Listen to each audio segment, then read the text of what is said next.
akan berlangsung dari pukul 9 sampai dengan 11 ya, dengan materi Building Learning Commitment. Bapak Ibu, sebelum masuk ke materi, izinkan saya memperkenalkan narasumber kita hari ini.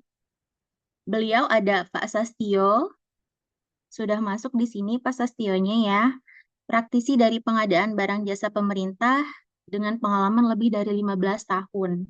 Saat ini beliau juga menjabat sebagai advisor pengadaan di LKPP serta aktif sebagai penyuluh anti korupsi. Pengalaman beliau sangat luas mulai dari pokja pemilihan, pejabat pengadaan hingga PPK dengan berbagai proyek bernilaian besar. Beliau juga memiliki latar belakang pendidikan magister dari Universitas Indonesia serta sebagai sertifikasi dan punya berbagai sertifikasi profesional di bidang pengadaan. Langsung saja kepada Pak Sastio Aji Darmawan, kami persilahkan. Baik, terima kasih Mbak Nadia. Suara saya terdengar kan? Terdengar. Terdengar ya. Baik, Bismillahirrahmanirrahim. Assalamualaikum warahmatullahi wabarakatuh. Selamat pagi. Salam sejahtera untuk kita semua. Apa kabar Bapak Ibu dari Otoritas Bandar Udara Wilayah 1? Betul ya?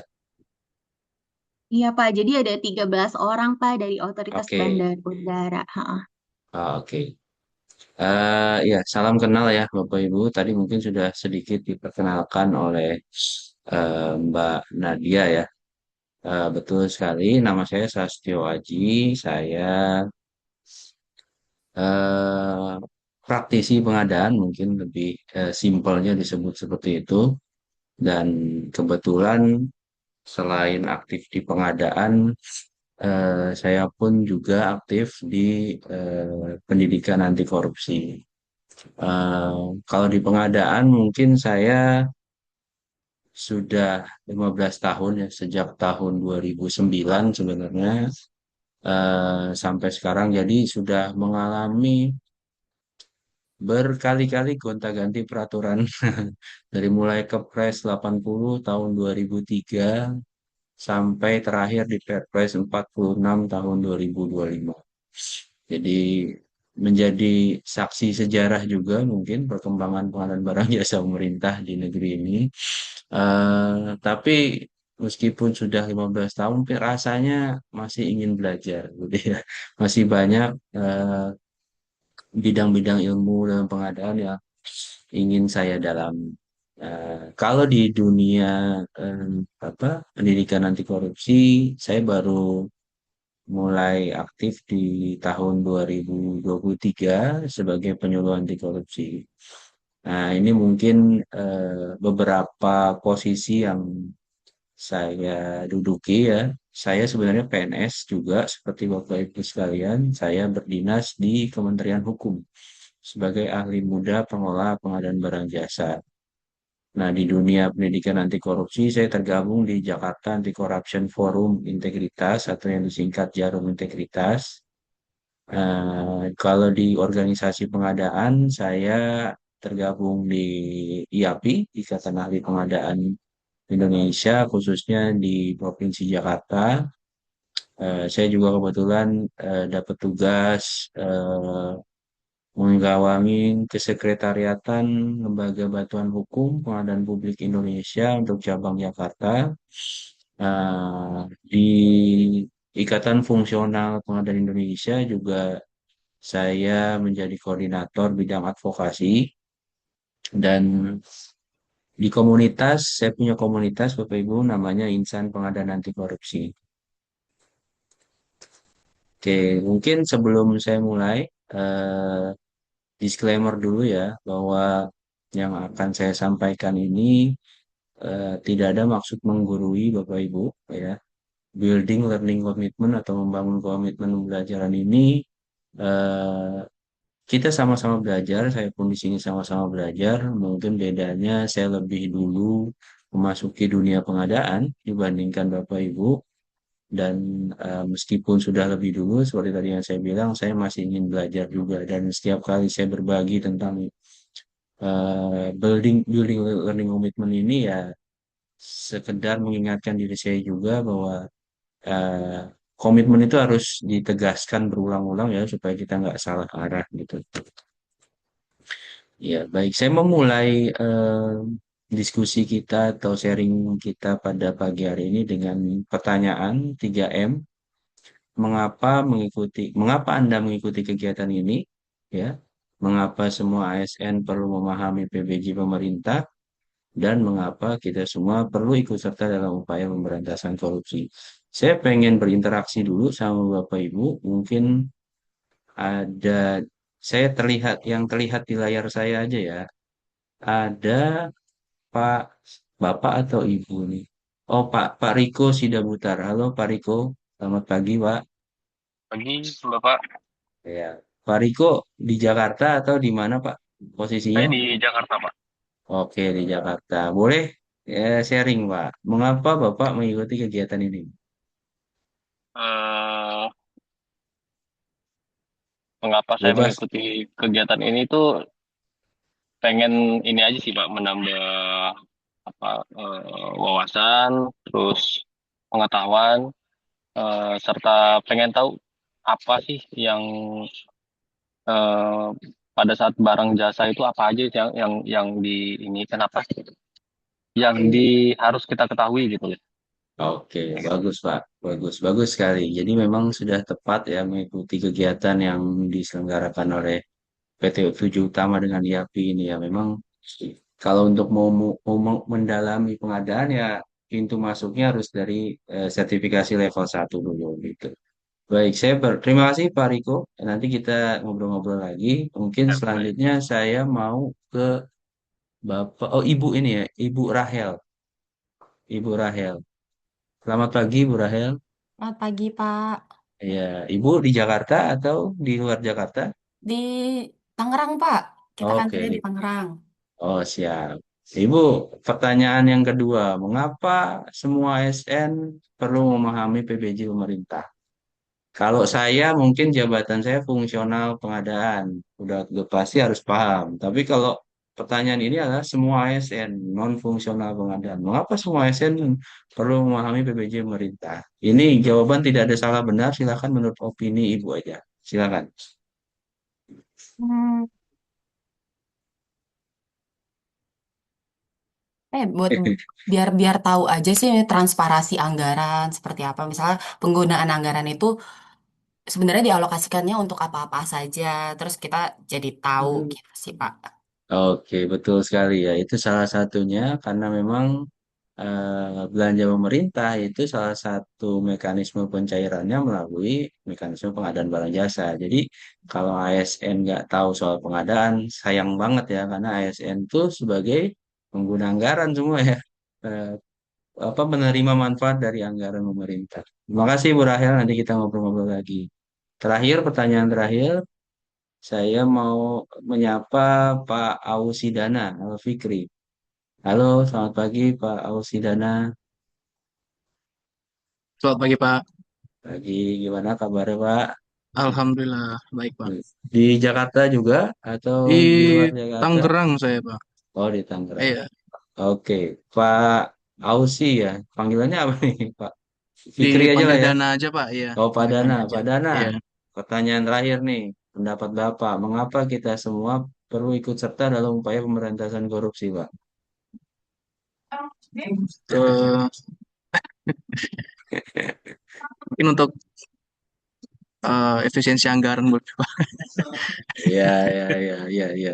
Setuju, Pak. Saya setuju. Ya, betul. Setuju ya? Bahwa anggaran pemerintah ini kan sumbernya dari kita-kita juga ya, warga negara ya.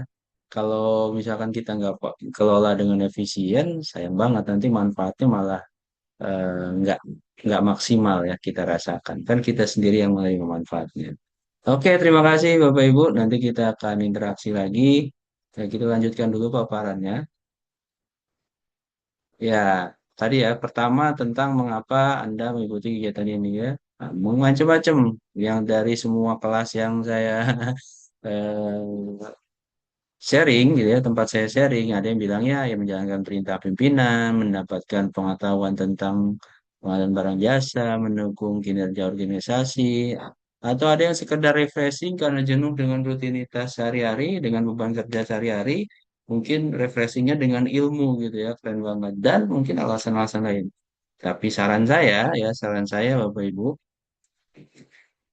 apapun alasan Anda, jangan lupa niatkan juga untuk ibadah. Karena sayang banget kalau aktivitas kita berlalu hanya untuk sekedar aktivitas dunia ya. Kita mungkin Bapak Ibu pernah dengar filosofi padi, ada yang bisa bantu saya filosofi padi apa? Ada yang bisa bantu saya? Bebas. Ada Semakin yang merunduk, berkenan. semakin berisi. Iya, betul. Itu salah satunya, Pak. Ada yang lain, Pak. Ada yang lain. Kalau lihat dari gambar ini apa nih, Pak? Ini ada padi, ada juga selain padi nih, tanaman-tanaman lain. Pak Maulana tadi ya. Gimana Pak Maulana? Apa filosofi padi selain yang tadi, Pak?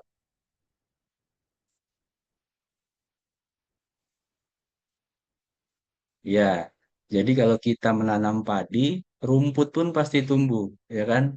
Tapi kalau kita nanamnya rumput doang, padi belum tentu tumbuh. Jadi kalau kita niatkan aktivitas kita sebagai ibadah, ya, yang tujuannya untuk nanti kehidupan setelah kehidupan kedua kita ya di akhirat nanti, insya Allah dunia akan mengikuti gitu kan sederhananya. Jadi kalau cuma gitu mikirnya fokusnya hanya dunia saja, ya akhiratnya malah nggak dapet. Gitu Pak, filosofi padi yang kedua ya. Tapi ada juga filosofi toilet. Ada yang tahu filosofi toilet? Kalau filosofi padi udah agak mainstream. Filosofi toilet ada yang tahu? Boleh, Pak Maulana lagi mungkin boleh, silakan Pak. Atau bapak-bapak ibu yang lain, monggo. Oke, nggak apa-apa. Kalau belum belum belum pernah dengar filosofi toilet. Jadi filosofi toilet itu bayangkan kehidupan kita itu adalah kesempatan kita untuk masuk ke toilet umum dengan uang yang cukup hanya untuk satu kali masuk. Bayangkan kalau di dalam itu kita tidak sekalian ya buang air besar dan buang air kecil. Fokusnya mungkin hanya untuk buang air kecil misalkan. Sementara kita juga harus buang air besar. Ketika keluar kita akan bingung. Kita keluar ada dari toilet itu kita akan bingung. Nggak mau masuk lagi nggak bisa, mau buang di luar nggak bisa. Nah itu kalau kita nggak manfaatkan kesempatan kita hidup kita yang sekali hanya sekali di dunia ini untuk dua hal yang juga penting ya itu kehidupan dunia dan kehidupan akhirat. Mungkin kita akan kebingungan kayak orang yang nggak bisa masuk ke toilet umum dua kali. Ya itu sekedar joke saja untuk pagi ini biar nggak terlalu tegang. Mohon maaf kok agak terlalu jorok. Oke, alasan kedua mengapa ASN perlu memahami pengadaan barang jasa. Ya, setiap ASN tidak luput dari PBJ Bapak Ibu. Ya, terus kemudian pengadaan barang jasa itu bagian dari kompetensi manajerial. Pengadaan barang jasa juga sarana untuk mencapai tujuan organisasi. Setiap ASN berpeluang menjadi pengguna anggaran atau kuasa pengguna anggaran. Selanjutnya PBJ itu sarana untuk mencapai kesejahteraan masyarakat dan PBJ dimanfaatkan oleh pemburu rente sebagai ladang korupsi. Ya, ini alasan-alasan singkat kenapa kita harus paham PBJ. Ya, penjelasannya ada di slide berikutnya. Setiap ASN tidak luput dari pengadaan barang jasa. Saya tanya ke Bapak Ibu, pernah beli konsumsi rapat Bapak Ibu? Atau pernah memakannya? Pernah pesan tiket pesawat untuk keperluan dinas? Pernah booking kamar hotel untuk keperluan dinas, perjalanan dinas, pernah mengundang narasumber, pernah daftar pelatihan seperti sekarang di luar BPSDM-nya Bapak Ibu atau Badan Pengembangan Sumber Daya Manusianya Bapak Ibu, dan pernah yang lain yang berkaitan sama dengan penggunaan anggaran, itu semua adalah praktik pengadaan barang jasa. Jadi jangan berpikir ASN itu akan luput dari praktik pengadaan barang jasa. Tadi seperti yang disampaikan Bu Rahel ya. Bu Rahel itu ya supaya tahu ya anggaran itu dipakai untuk apa saja. Iya betul. Karena setiap ASN tidak luput dari pengadaan barang jasa. Anggaran itu dipakai untuk apa gitu. Ya itu alasan pertama. Alasan kedua, ya alasan penjelasnya ya PBJ itu adalah proses mendapatkan barang jasa yang dibutuhkan, yang dimulai dari identifikasi kebutuhan sampai dengan serah terima pekerjaan. Contohnya makanan minum rapat, Bapak Ibu sering rapat, mungkin ada makan minumnya. Ketika serah terima, Bapak Ibu terlibat dalam hal itu ya. Diserahkan makanannya dan diterima oleh Bapak Ibu dan dimakan gitu ya. Jadi sekecil apapun sebenarnya tahapan dalam pengadaan, setiap ASN pasti terlibat. Kemudian alasan kedua, kenapa kita ASN itu tidak luput dari PBJ adalah PBJ bagian dari kompetensi manajerial dan sarana mencapai tujuan organisasi. Ya, PBJ itu adalah kegiatan untuk memperoleh barang jasa yang diprosesnya dimulai dari perencanaan kebutuhan. Ya, dimulai dari perencanaan kebutuhan. Pasti Bapak Ibu pernah ditanya sama atasannya, atau Bapak Ibu pernah bertanya ke bawahan, kita butuh apa untuk tahun depan? Kita rencanakan yuk kebutuhan kita untuk organisasi ini, dan seperti itu. Nah, dalam manajemen, ya, dalam lingkup manajemen atau manajerial, proses perencanaan, pengorganisasian, pengarahan, dan pengendalian sumber daya yang ada, baik itu individu maupun lainnya untuk mencapai tujuan organisasi. Ini definisi dari manajemen. Maka sebenarnya ketika kita merencanakan kebutuhan barang jasa, kita sedang melakukan praktik manajemen dalam sebuah organisasi yang tujuannya adalah mencapai tujuan organisasi. Kemudian alasan ketiga, kenapa setiap ASN itu perlu paham soal pengadaan? Karena setiap ASN berpeluang jadi pengguna anggaran atau jadi kuasa pengguna anggaran. Ah, masa sih Pak gitu ya? Pengguna anggaran atau kuasa pengguna anggaran nanti Bapak Ibu akan belajar di e-learningnya atau nanti ada kelas tatap mukanya, yaitu adalah kasta tertinggi dalam pelaku pengadaan. Pengguna anggaran itu biasanya kalau di kementerian adalah menteri, tapi kalau di lembaga bisa jadi kepala badan, kepala lembaga gitu ya. Kuasa pengguna anggaran itu penerima mandat atau delegasi dari pengguna anggaran. Ya, bisa jadi dia sekretaris unit eselon 1, kepala satuan kerja, dan lain-lain. Ya. Jadi bawahannya menteri atau kepala lembaga.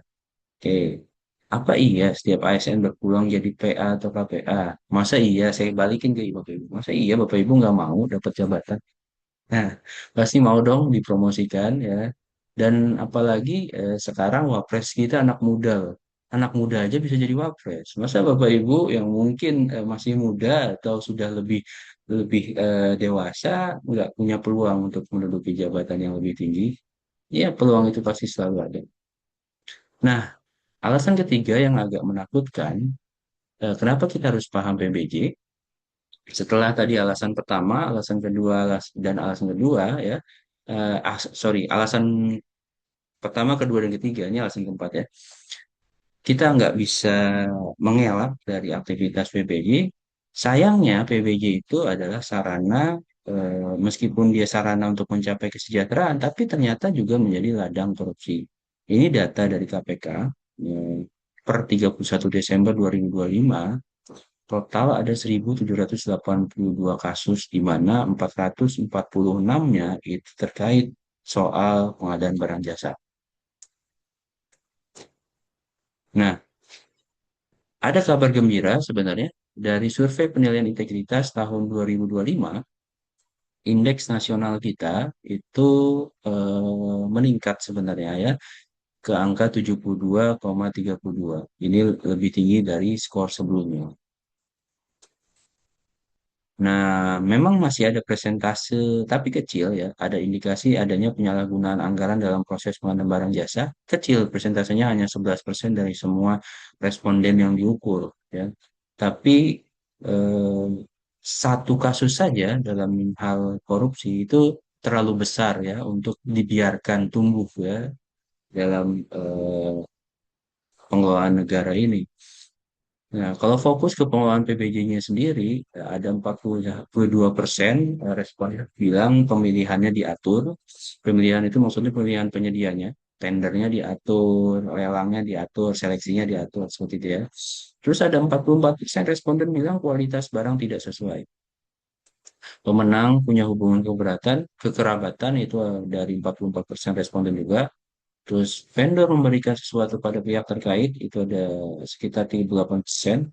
dan ada 41% hasil pengadaan tidak memberikan manfaat. Nah, eh, dari data ini sebenarnya risiko pengelolaan PBJ itu masih menonjol, ya, dan menunjukkan perlunya pengawasan yang lebih kuat. Siapa yang bisa mengawasi?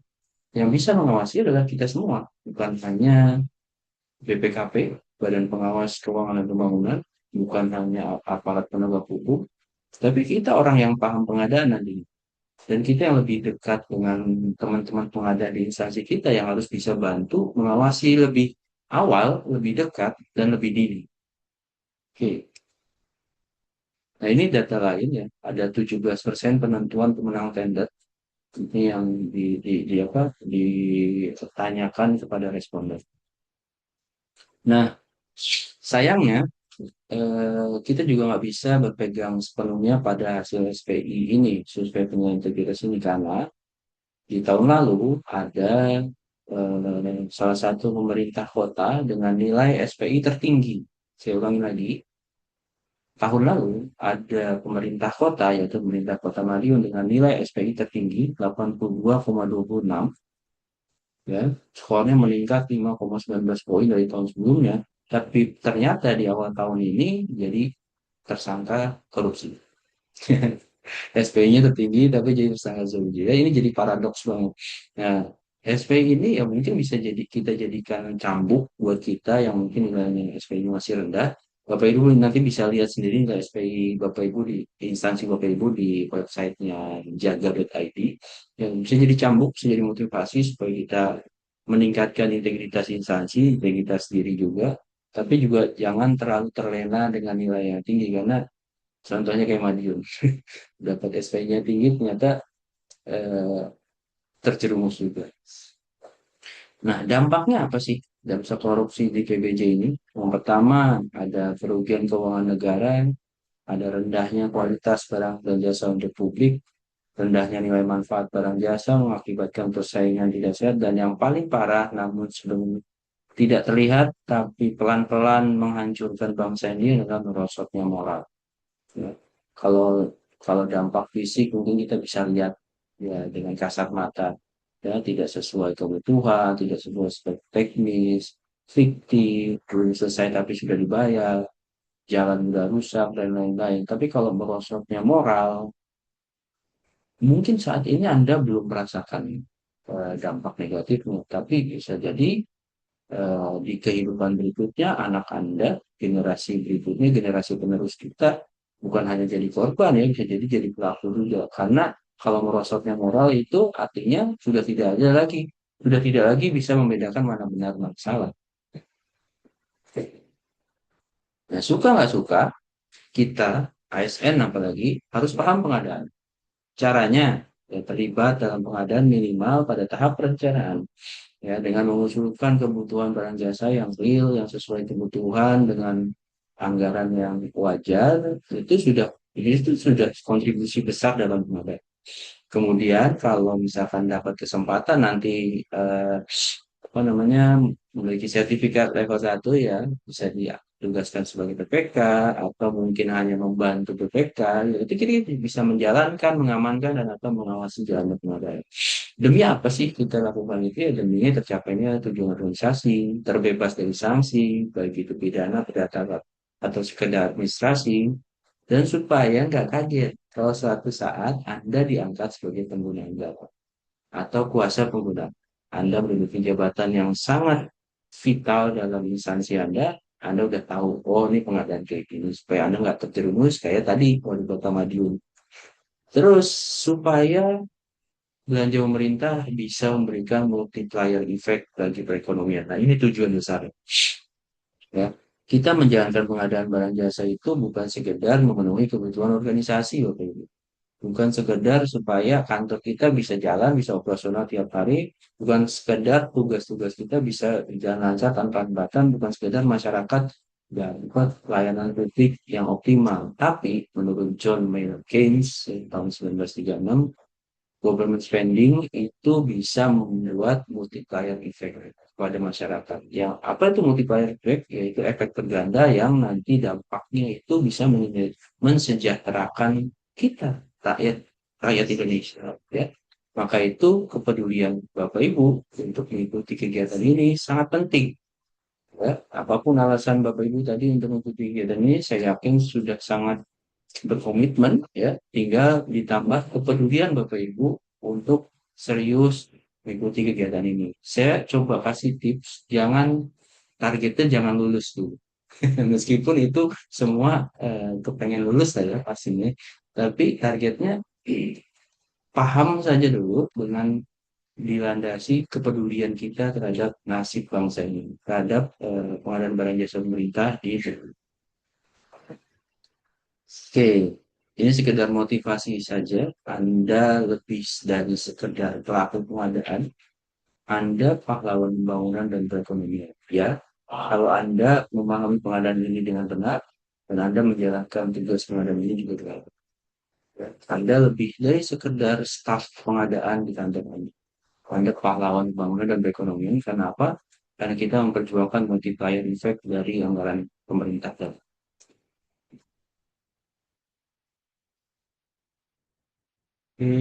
Saya sepertinya ada video di sini, tapi mungkin tidak tayang ya. Sebentar ya, saya coba dulu. Saya coba ulang dulu.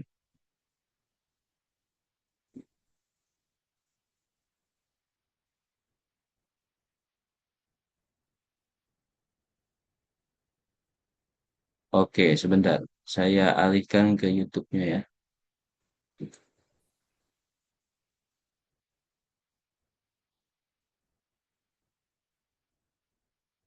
Mohon maaf, sepertinya terkendala jaringan. Nanti Bapak Ibu bisa nonton sendiri karena filenya mungkin sudah di-share sama Mbak Nadia ya. Kita masuk ke slide berikutnya. Saya share screen lagi.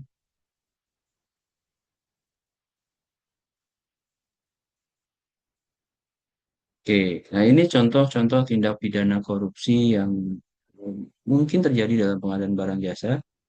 Ya, saya perbesar dulu. Kerugian negara.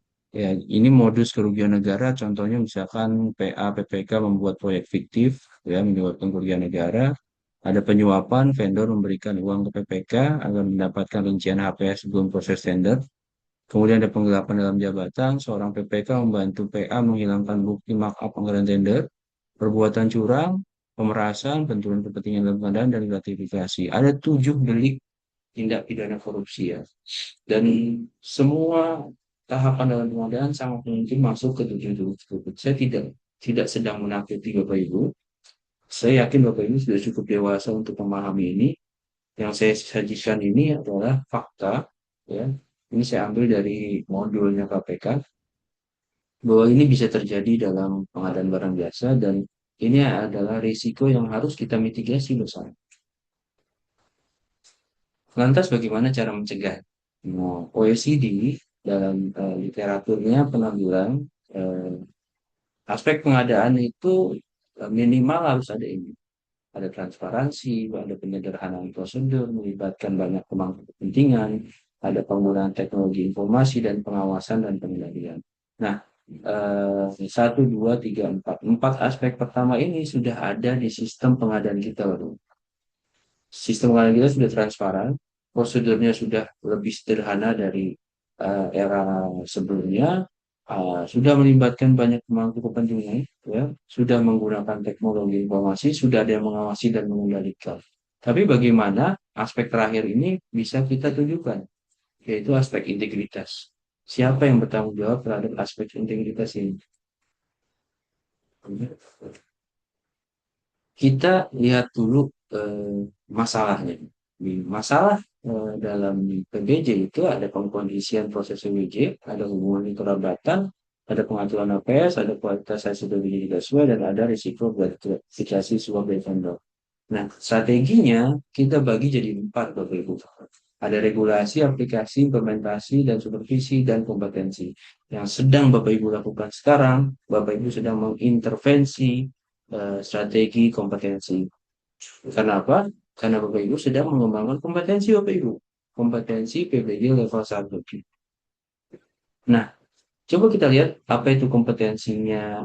Kompetensi jabatan ASN menurut Permen PAN RB nomor 38 tahun 2017. Ya.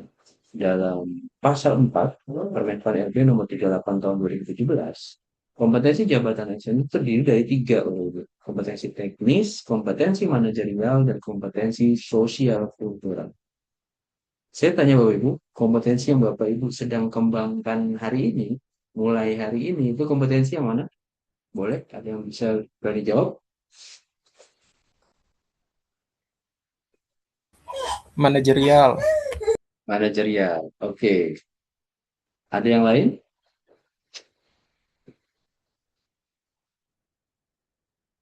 Ya, oke, nggak apa-apa. Ya, kompetensi pengelola pengadaan yang sedang Bapak Ibu lakukan sekarang ini sebenarnya masuk ke kompetensi teknis.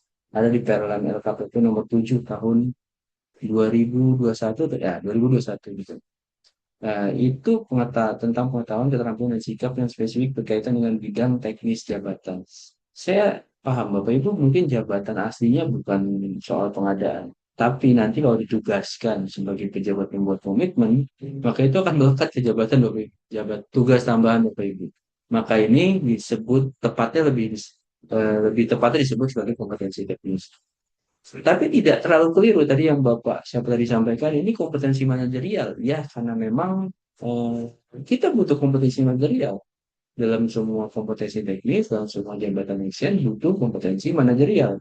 Apa itu kompetensi manajerial? Yaitu pengetahuan, keterampilan, dan sikap untuk memimpin dan atau mengelola unit organisasi. Sama-sama berkaitan dengan organisasi, tapi bedanya di mana?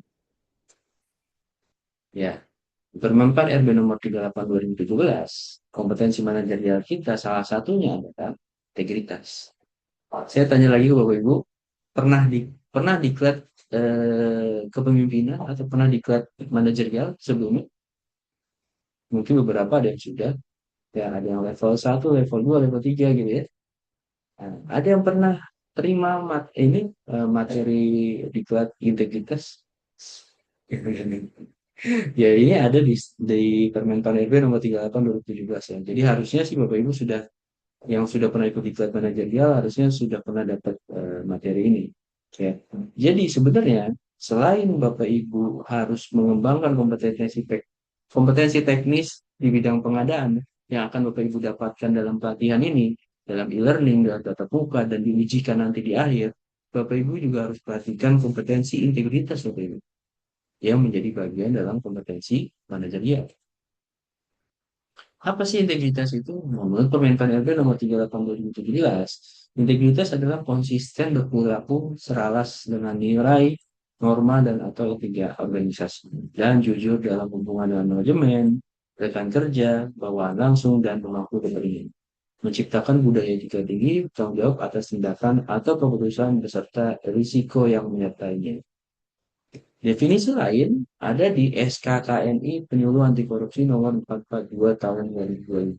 Saya coba pertebal tentang SKKNI. SKKNI itu adalah Standar Kompetensi Kerja Nasional Indonesia.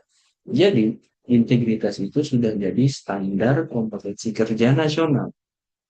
Integritas adalah kesatuan antara pikiran, perasaan, ucapan, dan perilaku yang konsisten dengan selaras dengan hati nurani, serta norma yang berlaku mencakup namun tidak terbatas pada jujur, mandiri, tanggung jawab, berani, sederhana, peduli, disiplin, kerja keras. Yang dipopulerkan oleh KPK dengan akronim Jumat Bersepeda Kakak. Apa itu Jumat Bersepeda Kakak?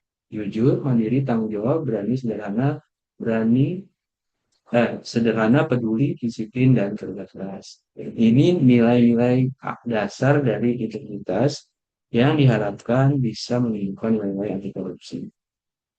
Terbagi jadi apa namanya tiga dimensi, ada nilai inti, ada etos kerja, dan nilai sikap. Yang kalau ketiganya digabungkan, kesembilannya digabungkan, diharapkan menjadi perwujudan dari integritas. Permenpan RB 38 2017, integritas itu ada levelnya Bapak Ibu. Level paling rendah itu mampu bertindak sesuai nilai, norma, etika, organisasi dalam kapasitas pribadi. Jadi masih dalam level kita sebagai pribadi ASN. Tapi menduduki jenjang yang lebih tinggi, lebih tinggi, ya, paling tingginya itu adalah mampu menjadi role model dalam penerapan standar keadilan dan etika di tingkat nasional. Bayangkan kalau wali kota Madiun saja, dia ada di level provinsi gitu ya, berarti ada di bawah level 5, mungkin level 4. Kalau dia punya integritas, harusnya dia nggak menjadi eh, pelaku korupsi. Harusnya dia nggak kena OTT tuh ya. Harusnya konsisten tuh antara nilai SPI sama prakteknya di lapangan. Sayangnya kompetensi integritas belum sepenuhnya menjadi standar kompetensi yang dianut oleh ASN kita.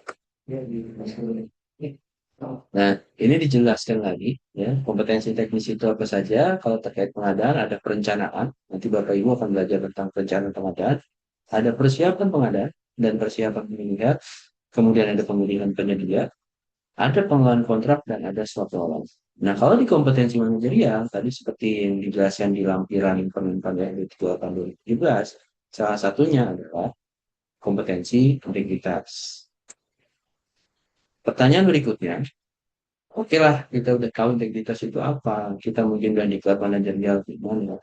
Tapi diklat manajerial itu akan hanya berkutat soal teori-teori, ya. Sementara kita nggak bisa mengukur integritas itu dari hasil ujian, ya, dari hasil wawancara antara penguji dengan peserta pelatihan, gitu kan. Bagaimana kita bisa mengukur itu? Ya, bagaimana kita mengembangkan kompetensi integritas? Ya, saya mengajak Bapak Ibu untuk tidak membatasi diri dengan hal-hal yang bersifat teknis pekerjaan saja. Nah, karena pengadaan barang jasa ini sudah menjadi eh, ladang korupsi, ya, sebaiknya Bapak Ibu ikut e-learning ini semuanya gratis. Bapak Ibu tinggal bikin akun dan mengikuti. Yang paling kiri ini ada dari LKPP. Bapak Ibu sudah punya akun PPSDM kan? Nah, coba ikuti pelatihan anti korupsi dan pencegahan anti korupsi KPK. Ini diselenggarakan oleh LKP dan secara daring juga, e-learning ya, atau MOC. Nah, yang atas ini diadakan oleh KPK. Kalau ini untuk masyarakat umum, bukan hanya yang fokus ke pengadaan. Nah, yang bawah ini diadakan oleh ICW. ICW, NGO, Bapak Ibu pasti tahu, mereka punya banyak materi pelatihan e-learning, salah satunya mengenai korupsi pengadaan barang jasa. Silakan kalau ada waktu ikuti ini untuk mengembangkan integritas Bapak Ibu. Supaya lebih kaya aja wawasannya. Nah, kelebihannya kalau yang diadakan oleh KPK adalah yang pertama, Bapak Ibu diminta untuk membuat rencana aksi. Rencana aksi untuk memberantas korupsi melalui jalur eh, pendidikan anti korupsi. Dan ada juga peluang untuk menjadi penyuluh anti korupsi. Saya bukan promosi ya, tapi ini menurut saya adalah, kalau saya pribadi, gimana cara saya membuktikan saya berintegritas? Adalah dengan menyeburkan diri saya ke komunitas yang berintegritas, yang saling mengawasi satu sama lain. Supaya kalau saya goyah dikit, ada yang nyetir. Supaya kalau saya menyimpang ada yang meluruskan. Nah, itulah motivasi saya menjadi penyuluh anti korupsi. Karena menurut SKKNI ya, penyuluh anti korupsi adalah orang yang memiliki pengetahuan, sikap, keterampilan yang terstandarisasi secara nasional. Ya, bukan hanya untuk diri sendiri, tapi juga untuk menyampaikan, mengkomunikasikan, meyakinkan, menyadarkan, mengajak, melatih, memberdayakan, membimbing, dan seterusnya. Menggerakkan masyarakat untuk bersama-sama terlibat dalam upaya pencegahan dan pendidikan anti korupsi, serta menjadi role model dalam upaya pemberantasan korupsi. Ini cocok banget dengan kompetensi manajerial yang diatur dengan Permenpan RB. Kalau Permenpan RB tadi bilang level 5-nya integritasnya harus menjadi role model. Nah, kalau mau jadi role model, kenapa nggak jadi penyuluh anti korupsi? Ya kan? Pertanyaan klasik. Ya, saya yakin Bapak Ibu mungkin dalam hatinya ya pernah bertanya kayak gini. Atau nggak usahlah di kantor kita sendiri. Kita lihat fenomena di lingkungan sekarang, di masyarakat sekarang. Percuma berintegritas kalau pemimpinnya tidak berintegritas. Setuju nggak? Ya, saya anggap ya ada yang setuju dan enggak, ya. Bebas. Tapi dari saya, sarannya adalah Kalau ada yang beranggapan percuma berintegritas kalau pemimpinnya tidak berintegritas, ayo kenali pemimpin Anda sesungguhnya. Nah, ini tadi Bapak Ibu sudah lihat di awal paparan ya. Start with Why itu buku yang ditulis oleh Simon Sinek ya. Di buku ini bagus banget isinya. Eh, ini menginspirasi orang untuk berintegritas ya. Si Simon bilang pemimpin yang efektif menginspirasi orang lain dengan menjelaskan mengapa mereka melakukan sesuatu, bukan hanya apa dan bagaimana. Jadi kenapa pada awal paparan tadi saya tanya, kenapa Bapak Ibu ikut kegiatan ini? Kenapa Bapak Ibu harus paham pengadaan? Kenapa Bapak Ibu harus ikut serta dalam pemberantasan korupsi? Pemimpin yang efektif menginspirasi orang untuk menjelaskan kenapa mereka melakukan ini. Jadi building learning commitment ini bukan hal bukan sesuatu atau bukan forum untuk menjelaskan apa yang akan Bapak Ibu terima nanti. No, bukan itu. Tapi untuk menebalkan alasan Bapak Ibu untuk itu kegiatan ini. Dan mudah-mudahan alasannya adalah demi Indonesia yang lebih baik ya. Seperti tadi yang di awal paparan saya bilang, Bapak Ibu lebih dari sekedar pelaku pengadaan, Bapak Ibu nanti akan menjadi pahlawan pembangunan dan pahlawan perekonomian. Ya. Pemimpin dapat menginspirasi orang lain untuk mengikuti karena mereka ingin melakukannya, bukan karena mereka dipaksa atau dimanipulasi. Dan saya yakin Bapak Ibu bukan yang terpaksa mengikuti kegiatan ini. Manipulasi itu menggunakan rasa takut atau tekanan sosial atau pesan aspiratif untuk mendorong perilaku. Ayo kamu ikut PBJ level 1 ya. Kalau enggak nanti SKP-mu nggak dapat nilai tinggi atau gimana ya enggak lah ya. Ya, saya yakin Bapak Ibu nggak seperti itu. Inspirasi memberikan tujuan dan alasan yang lebih mendalam sehingga orang akan melakukan sesuatu karena mereka ingin melakukannya, bukan karena mereka terpaksa ya. Saya yakin tidak ada yang keterpaksaan dalam ini. Nah, saya harap Bapak Ibu sudah mulai mengenali siapa pemimpin Bapak Ibu sesungguhnya. Ya, bisa jadi memang atasan Bapak Ibu, ya. Bisa jadi ada rekan kerja yang selevel sama Bapak Ibu, atau bahkan bisa jadi bawahan Bapak Ibu. Karena memimpin saat Anda tidak megang kendali adalah tentang pengaruh, bukan otoritas. Kalau ada orang yang berhasil mempengaruhi Bapak Ibu, sehingga Bapak Ibu tergerak untuk melakukan sesuatu karena memang ingin, bukan karena terpaksa, berarti beliau adalah pemimpin Bapak Ibu. Oke, jadi ayo kita saling menginspirasi. Nah, kalau ada kesempatan, saya yakin mungkin sudah ada yang pernah nonton filmnya. Kapan-kapan nonton filmnya Bapak Ibu. Ini ada 12 Fail ya, film produksi India kalau nggak salah, dari mungkin belum terlalu lama. Ada di Netflix, silahkan nonton. Ini filmnya inspiratif banget tentang perjuangan seorang untuk masuk ASN, tapi dengan cara yang luar biasa berat. Semoga bermanfaat dan eh, sekali lagi mudah-mudahan apa yang saya share ini bisa menambah semangat Bapak Ibu, menambah komitmen Bapak Ibu untuk tidak sekedar menjalankan tugas rutinitas perintah atasan, ya, menjalankan supaya instansi Bapak Ibu bisa berjalan seperti sedia kala. Nono, Bapak Ibu punya peran lebih hebat daripada itu. Dengan masuk ke pengadaan, Bapak Ibu bisa berpeluang menjadi pahlawan perekonomian dan pahlawan pembangunan. Semoga sukses dengan diklatnya. Dan selanjutnya mungkin kita bisa diskusi, tanya jawab, atau sebagainya. Silakan Mbak Nadia. Baik, terima kasih, Tasio. Jadi simpulan materinya itu pengadaan barang jasa adalah proses penting di pemerintahan dan semua ASN pasti terlibat gitu ya, Pak. Lalu Betul, PBJ juga berperan untuk mendukung tujuan organisasi dan kesejahteraan masyarakat. Namun betul PBJ sekali. juga rawan korupsi jika tidak Betul. dijalankan dengan baik. Iya, Jadi kunci utamanya itu integritas gitu ya, Pak. betul, betul. Baik, mungkin ada tanya jawab dari teman-teman peserta Bapak Ibu. Ya, boleh tanya soal teknis pelatihannya juga nanti seperti apa, ya. Hmm. Tapi kalau kisi-kisi soal ujian saya nggak bisa kasih. Nanti ada sesi khusus untuk latihan soal kalau nggak salah. Nanti di sesi tatap muka ya, Mbak Nadia. Iya, Silakan Bapak Ibu.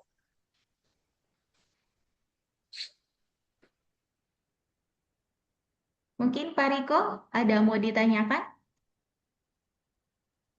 Sementara belum, Mbak. Ya, atau saya yang nanya boleh ya? Saya Boleh, yang nanya boleh silakan ya? Pak. Ya, Iya, silakan Pak Pak. Pak Riko mungkin nih, yang kelihatan sama saya aja ya. Pak Riko izin Pak Riko. Sebelumnya Ya, sudah pernah terlibat di pengadaan atau belum Pak? belum sama sekali, Pak. Belum sama sekali. Oke. Pak Riko saat ini menduduki jabatan struktural tertentu atau masih di level pelaksana? Masih pelaksana, Pak. Oke, ya. Kalau di level pelaksana biasanya tadi yang saya jelaskan ya, kita minimal terlibat di perencanaan. Meskipun belum langsung di aktivitas pengadaan secara full ya. Mungkin atasan suka nanya tuh, ini tahun depan kita mau bikin kegiatan apa, ya kan? Tahun depan kita ada kebutuhan apa untuk tugas-tugas kita, ya? Ini sekedar mau rapat berapa kali ya, ya kan? Mau ngundang berapa orang ya? Nah itu bagian dari perencanaan, Pak Riko, ya. Bagian dari perencanaan pengadaan. Dan bayangkan kalau perencanaan pengadaan itu tidak kita susun dengan jelas, ya, kasihan nanti pelaksananya. Ya, ini rapatnya berapa kali nggak jelas. Ini rapatnya kapan saja nggak jelas. Nah, itu peran terkecil ya kita orang yang non pengadaan dalam perencanaan pengadaan. Tapi nanti Bapak Bapak Ibu semua akan belajar bagaimana merencanakan pengadaan yang di level sederhana. Karena level satu ini masih level sederhana Bapak Ibu. Ya. Sederhana tuh nilainya yang mungkin di bawah 200 juta rupiah. Terus mungkin kontraknya, bentuk kontraknya itu hanya seperti surat perintah kerja, sederhana. Atau bahkan sekadar hanya dalam bentuk kwitansi. Di level satu ini Bapak Ibu akan belajar yang seperti itu. Belum belajar yang eh, risikonya tinggi, belum ya. Nah, tapi bukan berarti eh, kompleksitasnya sederhana gitu ya, atau kompleksitasnya sangat simpel kita jadi kayak tenang-tenang ya, boleh tenang-tenang, santai aja, resiko kerugian negaranya gak ada, nggak gitu, tetap ya, 1 rupiah itu tidak membuat korupsi menjadi halal, kalau kerugian negara jadi halal, enggak ya, jadi tetap kita harus hati-hati, ya, semangat Pak Riko, mudah-mudahan sukses dengan pelatihannya, dan Bapak Ibu kalau butuh konsultasi apa-apa nanti bisa hubungi Mbak Nadia, kapan konsul sama Pak Sastio nih boleh ya. Saya insya Allah sangat terbuka dan senang berdiskusi. Ada lagi Bu Rahel nih. Bu Rahel, sebelumnya pernah terlibat dalam pengadaan gak nih Bu Rahel? Saya tidak pernah, Pak.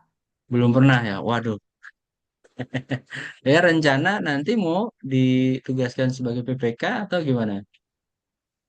Tidak, nambah ilmu aja. Nambah ilmu aja. Oke, nggak apa-apa ya. Jadi PPK mah bonus ya Bu Rahel. Targetnya ilmu dulu ya kan? Ya, ya, Saya nggak ya. bisa jawab, Pak. Speechless. Speechless. Dan gitu. Semangat Urahel. Insya Allah kalau ilmu pasti bermanfaat. Nggak ada yang maklum. Ada lagi siapa nih yang belum saya ajak ngobrol dari tadi Pak Riko, Bu Rahel. Pak Maulana nih tadi sempat ini nih open mic nih. Halo Pak Maulana. Siap, siap. Gimana, Pak? Gimana Pak? Lagi di kantor atau lagi WFH nih Pak? Lagi WFH. Waduh, pertanyaan saya, tebakan saya benar ya Pak? Ya, ya. Pernah terlibat dalam pengadaan nggak nih Pak? Belum pernah sih, Pak. Oh sama ya, kayak Pak Riko, Bu Rahel ya. Iya.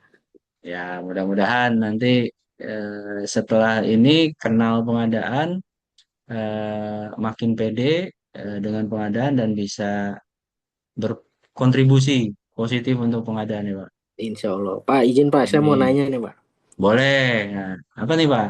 Perbedaannya level 1 sampai level 5 itu apa ya? Di materi Ya, konteksnya. gini, Pak. Kalau sekarang baru sampai level 4 ya, Pak. Ya, Level 5 level belum ada. 4 atau 5 ya. Iya, kalau level 1 itu pengetahuan dasar, Pak. Pintu masuk, Bapak bisa ditugaskan sebagai pelaku pengadaan. Entah itu nanti pejabat pengadaan, PPK, atau Pokja Pemilihan. Ya. Tapi setelah level 1 itu nanti ada penambahan kompetensi lagi. Misalkan Bapak mau pengadaan yang tidak sederhana tapi juga belum belum kompleks, Bapak harus ikut PPK tipe B atau kompetensi PP tipe B ya, gitu macam-macam. Nah, saya jelaskan dulu levelingnya. Di level 1 tadi ini pintu masuk awal Bapak, kayak apa ya? Sekolah dasarnya lah, ijazah SD-nya lah untuk masuk pengadaan barang jasa. Setelah itu ada level 1. Ya, level 1 itu kompetensi tambahan ya untuk bisa mengerjakan paket-paket yang sederhana, khususnya untuk pejabat pengadaan sebenarnya.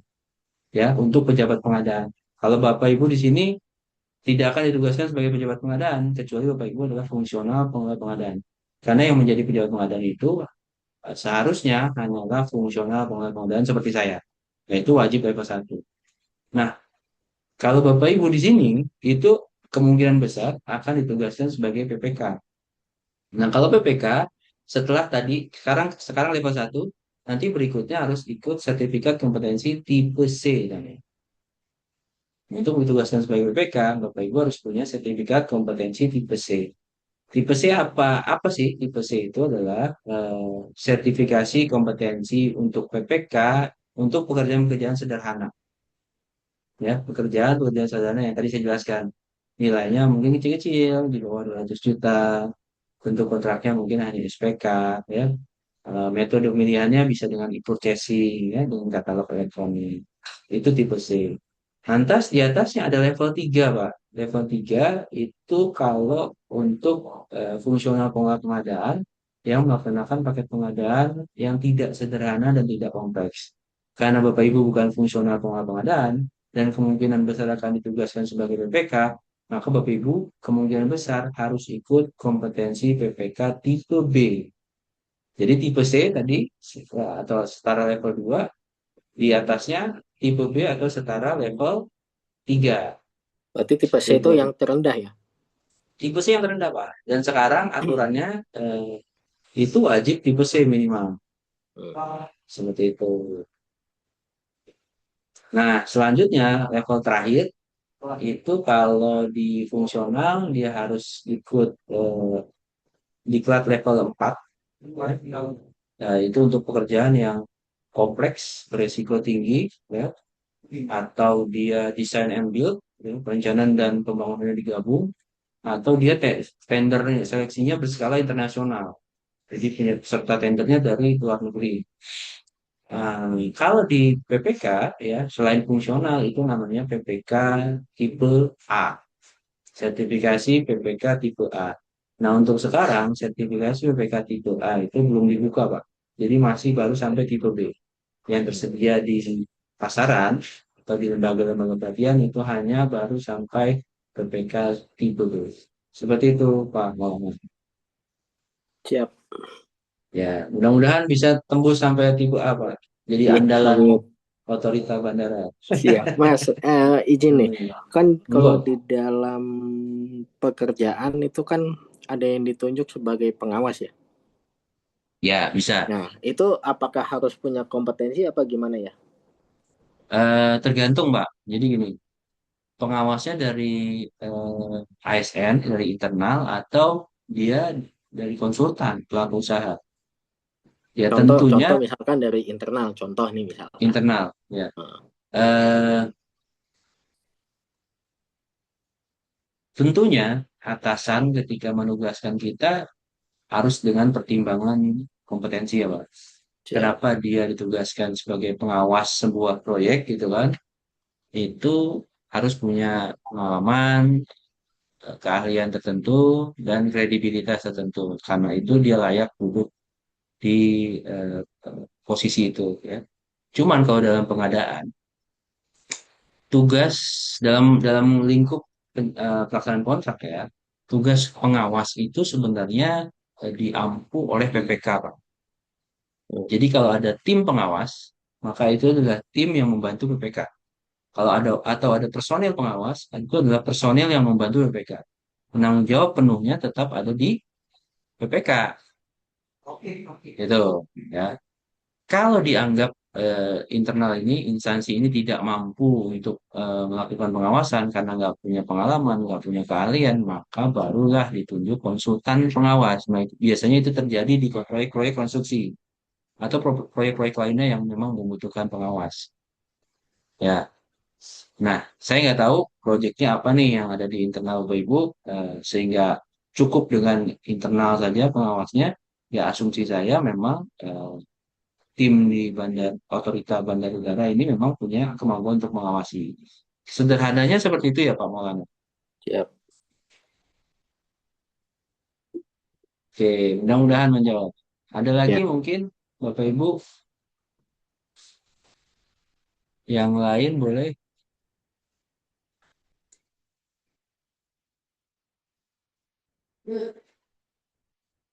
Ada yang sudah coba buka e-learning ya, PPSDM-nya sampai sekarang? Ada yang masih bingung dengan e-learning PPSDM-nya? Mudah-mudahan sudah jelas semua ya. Jadi gini Pak Narsum, jam 13 itu nanti akan dilaksanakan pengarahan awal menggunakan LMS. Jadi nanti dari IAPI ya, jam 13 itu ada pengarahan sama untuk isi pretest. Jadi sama mengisi BLC. Jadi untuk BLC itu kan harus diisi ya Pak. Jadi untuk syarat untuk mengikuti pelatihan selanjutnya gitu ya Pak Narsum ya.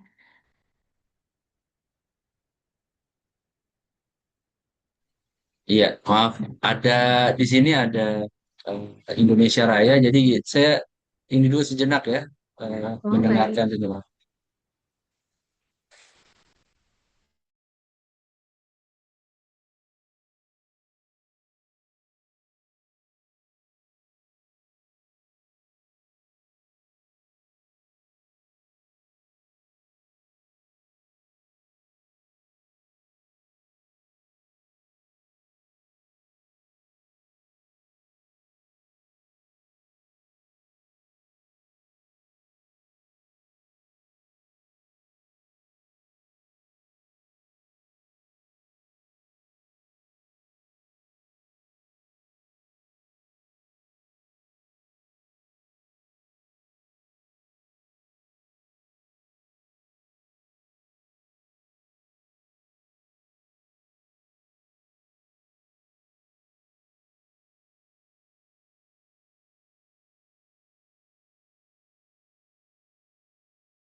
Iya, terima kasih telah menunggu. Betul, ya nanti siang akan ada pengarahan dari tim IAPI.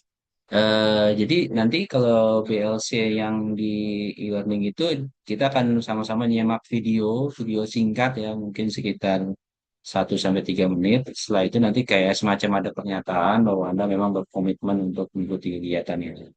Dan juga memang ada semacam panduan ya, bagaimana cara mengoperasikannya, bagaimana nanti jika ada kesulitan dan lain-lain. Seperti itu, Mbak Nan.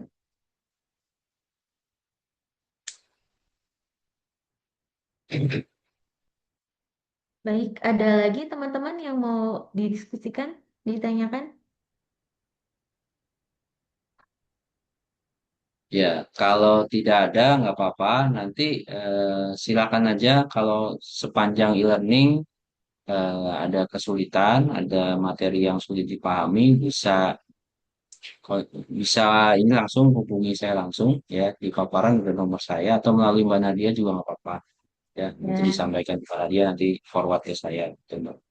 Dan prinsipnya saya senang berdiskusi dan saya berharap Bapak Ibu semua bisa sukses dalam pelatihan ini.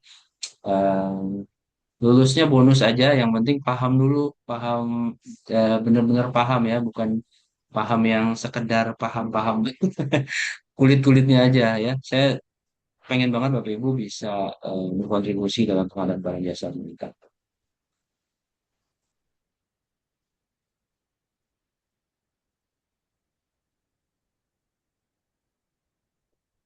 Saya kira itu Mbak Nat.